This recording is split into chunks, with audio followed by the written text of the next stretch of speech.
चौधरी चरण सिंह को भारत रत्न दिए जाने का पूरा समीकरण क्या है, आप ये भी समझ लीजिए। उत्तर प्रदेश में 80 लोकसभा सीटें हैं और बीजेपी इस बार ये टारगेट लेकर चल रही है कि 80 में से 80 लोकसभा सीटें बीजेपी को जीतनी है। ऐसे में जरूरी है 17% जाटों को अपने साथ लेकर आना।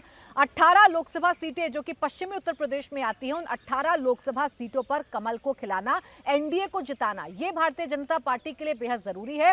इसीलिए चौधरी चरण सिंह को भारत रत्न दिए जाने के ऐलान के साथ ही माना जा रहा है कि ये जाटों का वोट जो बट सकता था, जो भारतीय जनता पार्टी से छिटक सकता था, वो अब पूरा एक साथ आ जाएगा। हालांकि 2019 के लोकसभा चुनाव में भी ऐसा दावा किया जाता रहा है कि 91% जाटों का वोट प्रधानमंत्री नरेंद्र मोदी को मिला, बीजेपी को मिला। और इस बार चूंकि जयंत चौधरी भी साथ आ रहे हैं, चौधरी चरण सिंह को भारत रत्न देने का ऐलान कर दिया गया है, तो ये 100% हो सकता है। और अगर ऐसा होता है तो 18 सीटों पर जीत हासिल करना बीजेपी के लिए मुश्किल नहीं रहेगा। तो एक तरफ इसके ये सियासी नफा नुकसान समझे जा रहे हैं, तो वहीं दूसरी तरफ अखिलेश यादव भी ये कह रहे हैं कि वो इस फैसले का स्वागत करते हैं और ये मांग तो वो लंबे समय से कर रहे थे। बहुत बधाई। और चौधरी चरण सिंह जी के लिए मांग समाजवादियों ने भी की थी अभी कुछ दिन पहले, आपको याद होगा। और जितने लोगों को भी भारत रत्न मिला है, मैं उनको बहुत बधाई और शुभकामनाएं देता हूं। सर, जयंत जी से कोई बात हुई है? इधर बात नहीं हुई है और जो बातें हो रही है वो सब अखबारों में छप रही हैं, तो आप ही के माध्यम से हम लोग जानकारी पा रहे हैं।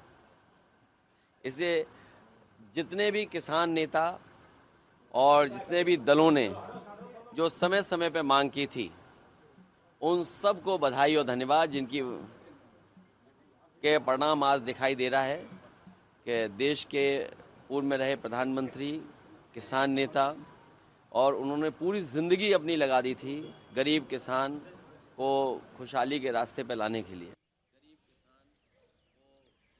तो देखिए, चौधरी चरण सिंह को भारत रत्न दिए जाने का फैसला पूरे देश में किया जा रहा है और खासकर जो खुशी है वो खुशी जाट समुदाय में देखने को मिल रही है। और इसी के साथ बीजेपी मिशन 80 को लॉक करने में जुट गई है। 80 की 80 सीटें जो हैं सील करने में जुट गई है। चौधरी चरण सिंह को भारत रत्न मिलने के साथ ही पश्चिमी यूपी का मेरठ, मथुरा, अलीगढ़, बुलंदशहर, बागपत, बिजनौर, मथुरा, मुरादाबाद, सहारनपुर, बरेली जैसे जिलों में बीजेपी को सीधा फायदा होगा। इसीलिए बीजेपी अब तमाम समीकरणों को सेट करने में जुट गई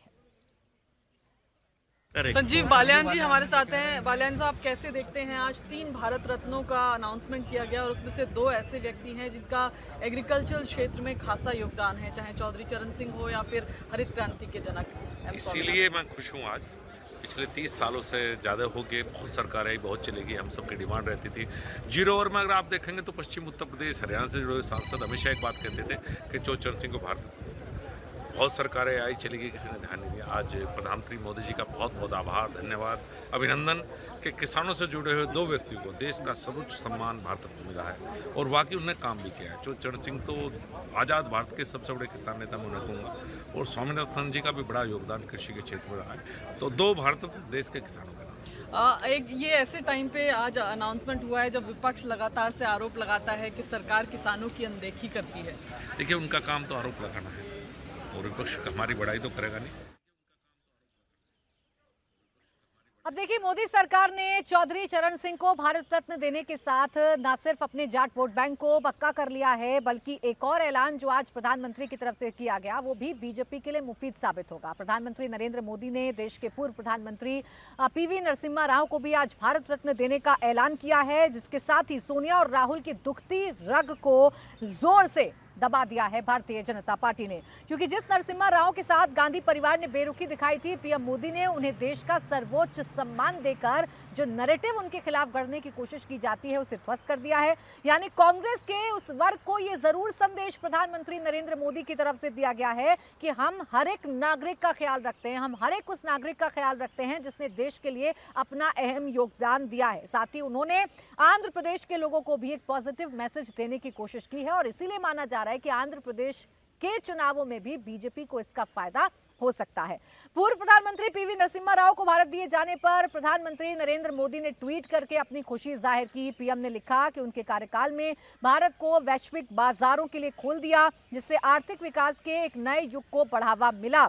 इसके अलावा भारत की विदेश नीति, भाषा और शिक्षा क्षेत्रों में उनका महत्वपूर्ण योगदान रहा है। तो पीएम ने ट्वीट करके खुद ये जानकारी दी और उन्होंने बताया कि पीवी नरसिम्हा राव का योगदान इस देश के लिए कितना महत्वपूर्ण है।